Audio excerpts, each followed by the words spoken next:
This week in Frankfurt, German operator Lufthansa has been conducting electric taxi trials with a modified Airbus A320.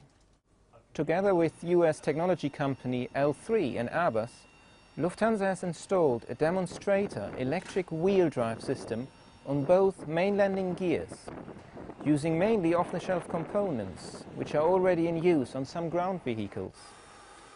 The pilots said that the aircraft handled very well and that the response from the electric motors was much better than what they're used to using the main engines, which are normally used on the ground.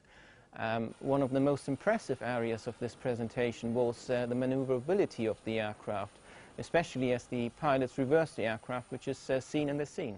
Despite having no rear-facing camera on board, the pilots literally reverse parked the aircraft into position.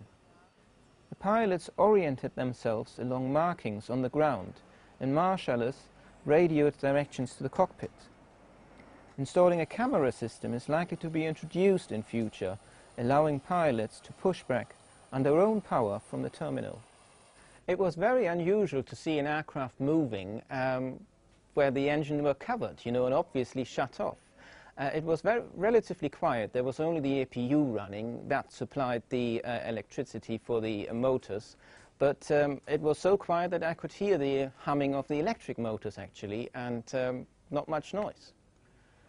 The pilot drove the aircraft right up to the crowd because the main engines weren't running, and if they had been running that would obviously not have been possible, but using these electric engines that was no problem at all. The benefits that such a system as this could bring are clear. Less noise, less fuel consumption, less engine hours and maintenance, and less chance of foreign object damage.